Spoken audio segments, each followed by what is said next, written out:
যাত্রাপালা গ্রাম বাংলার সাধারণ মানুষের কাছে বিনোদনের জনপ্রিয় লোকনাট্য ধারা। যাত্রাপালা প্রধানত 4 ঘণ্টাব্যাপী বিপুল আয়োজনের বিনোদন, উচ্চ শব্দ ও চড়া আলোর ব্যবহার এবং দৈত্যাকার মঞ্চে নাটকীয় উপস্থাপনা যাত্রাপালার অন্যতম বৈশিষ্ট্য। অতি নাটকীয় ভাবভঙ্গি ও আবৃত্তির মাধ্যমে প্রায়ই যাত্রার উপস্থাপনা করা হয়ে থাকে। যাত্রাপালায় উঠে আসত সমাজের নানান বৈষম্য তথা মানব জীবনের কথা। সহজ সরল মানুষজনের সুখ দুঃখ হাসি কান্না সহ যাপিত জীবনের কল্পকাহিনী ঠাঁই পেত যাত্রাপালায়।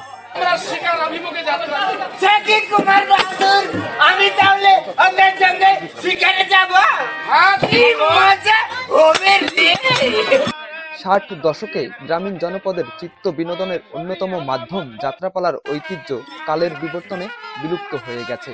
অস্তিত্ব সংকটে জনপ্রিয় বিনোদনের মাধ্যম যাত্রাপালা, যদিও ফেরাবার কোনো পদক্ষেপ নেই সংশ্লিষ্ট কর্তৃপক্ষের।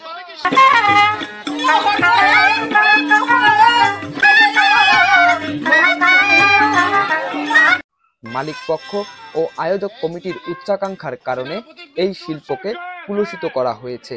ফলে বন্ধ হয়ে যায় গ্রাম বাংলার বিনোদনের এই জনপ্রিয় মাধ্যমটি। সেই সাথে এই শিল্পের সঙ্গে জড়িত হাজার হাজার শিল্পী বেকার হয়ে মানবেতরভাবে জীবনযাপন করছে।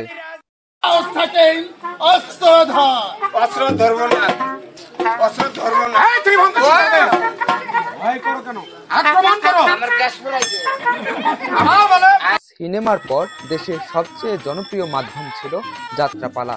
সেই যাত্রাপালার মাধ্যমে সৃষ্টি হয়েছে বিখ্যাত সব শিল্পী। তারা পরবর্তীতে সুনামের সাথে কাজ করে গেছেন বছরের পর বছর।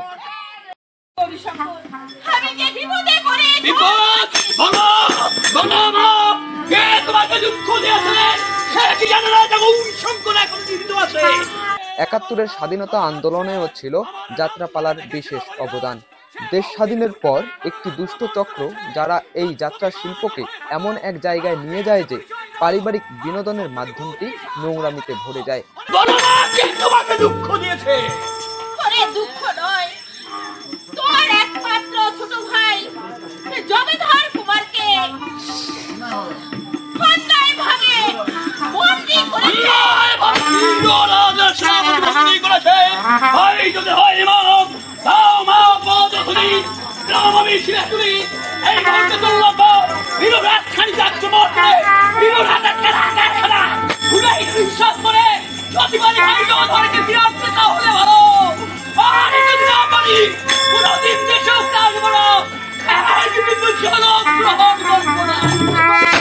ফলে সরকারিভাবে নিষেধাজ্ঞা জারি করা হয়।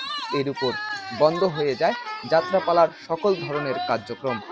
জানা যায় যাত্রার সেই পুরনো ঐতিহ্যকে ফিরিয়ে আনতে বাংলাদেশ যাত্রা ফেডারেশন নিয়েছে নানান উদ্যোগ। পাশাপাশি এই শিল্পকে পুনর্জীবিত করতে সুস্থ ধারায় ফিরিয়ে আনার দাবি স্থানীয়দের।